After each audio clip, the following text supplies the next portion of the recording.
Pemirsa, karena sakit hati, dua remaja membunuh seorang pelajar SMP di Bandung, Jawa Barat.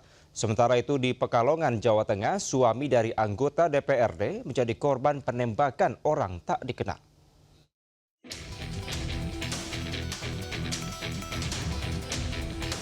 Satreskrim Polres Cimahi menangkap dua pelaku pembunuhan seorang pelajar SMP yang jasadnya ditemukan di area bekas objek wisata di kawasan Parongpong, Kabupaten Bandung Barat.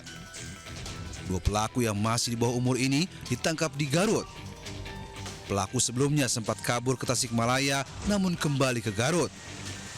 Berdasarkan hasil pemeriksaan sementara, aksi pembunuhan terjadi saat pelaku sengaja mendatangi korban ke Bandung Senin 9 Februari 2026. Pelaku sakit hati setelah korban memutus hubungan pertemanan. Hal ini diduga menjadi pemicu utama tindakan kekerasan hingga berujung pada kematian korban. Sebelumnya, hubungan korban dan pelaku cukup dekat saat bersekolah di Garut. Pelaku merasa sakit hati terhadap korban, di mana korban memberikan pernyataan sikap bahwa untuk menghentikan pertemanan dengan pelaku. Sehingga itulah yang membuat akhirnya pelaku sakit hati.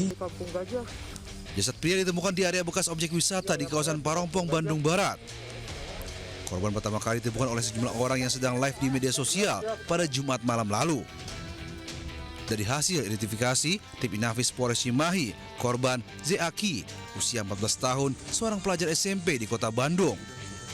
Sempat beredar kabar, Zeaki menjadi korban penculikan, namun hasil penyelidikan mengungkap informasi itu merupakan rekayasa pelaku. Dari Cimahi, Jawa Barat, Yuwono Wahyu melaporkan.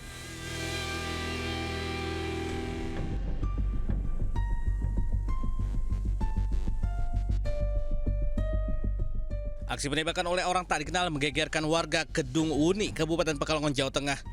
Korban merupakan tokoh masyarakat sekaligus suami dari salah satu anggota DPRD Jawa Tengah. Tembakan tidak mengenai korban, proyektil menghantam bagian atas dinding dan plafon teras kemudian terpental dan ditemukan di area garasi.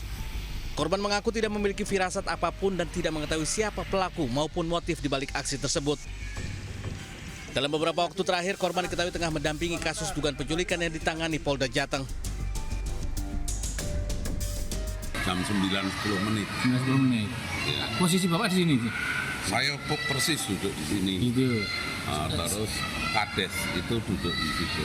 Oh. Jadi pas penembakan ada orang lain? Anak-anak saya ada lagi main game, ada 5 apa 6. Tembakannya mengarah ke Anda atau waktu itu gimana? Dia mengarah ke saya. Mengarah ya? Tapi goyang, meleset.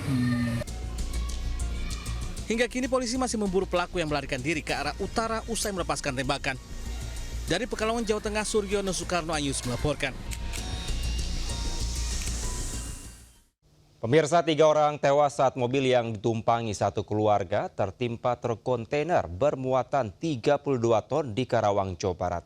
Sementara itu di Asahan, 2 anak tewas setelah mobil yang mereka tumpangi tertabrak kereta.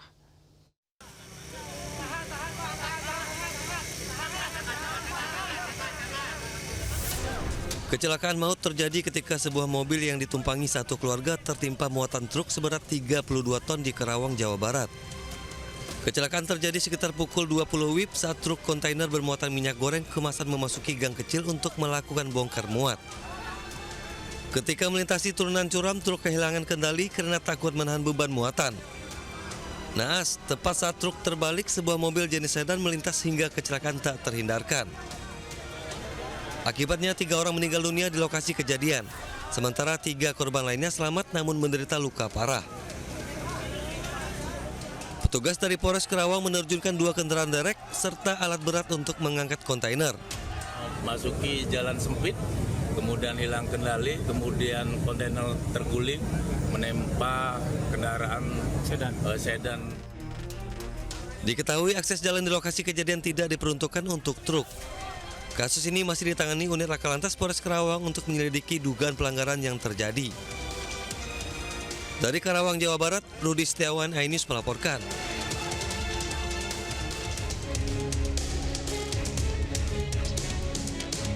Dua orang anak meninggal dunia di lokasi kejadian dengan kondisi mengenaskan setelah mobil yang mereka tumpangi ditabrak kereta api Putri Deli, tujuan Tanjung Balai pada Minggu siang. Sopir mobil dikabarkan mengalami kritis setelah mengalami luka di bagian kepala. 3 penumpang dalam mobil merupakan kakek dan 2 cucunya, warga desa Pasar 5, Rawang Asahan. Petugas Polsus Kisaran mengatakan kejadian berawal saat mobil melaju dari arah Rawang menuju Siumbut-Umbut melintasi rel tanpa palang pintu dan diduga sopir tak mendengar teriakan dari penjaga perlintasan. Akibatnya mobil terpental hingga 15 meter. Pemilik mobil ini Bang sudah diberitahu oleh penjaga sini tapi dia tidak mengindahkan ataupun tidak mendengar kemungkinan Pak. Korban yang saat ini yang meninggal 2 orang, yang 1 luka parah Bang. Jadi ada 3 orang Bang.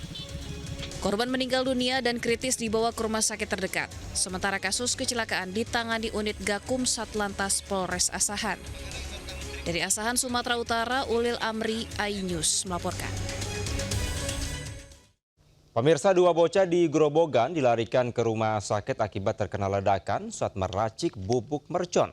Akibat ledakan, bangunan rumah hancur dan porak-poranda, sementara 2 kendaraan rusak berat.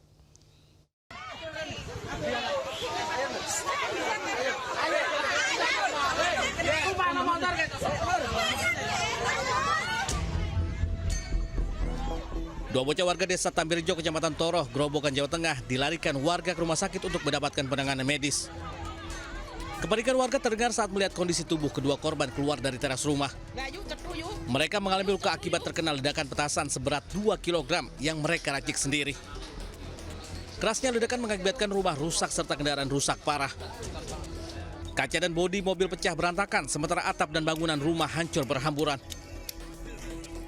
Diketahui saat peristiwa pemilik rumah sedang berada di sawah dan hanya ada anak dan 2 temannya yang sedang asik membuat petasan.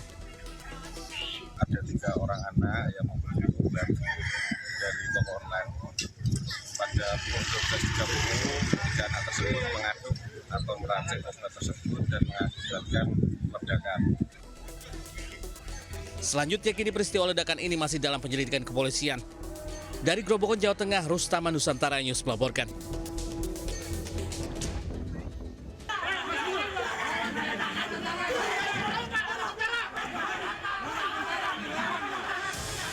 Laga final Liga 4 Lampung yang mempertemukan TS Saiburai Lampung dan Tanggamus Farmer Angon Saka FC di Stadion Pahoman, Bandar Lampung berlangsung ricuh. Pertandingan diwarnai aksi kejar-kejaran dan pemukulan terhadap wasit.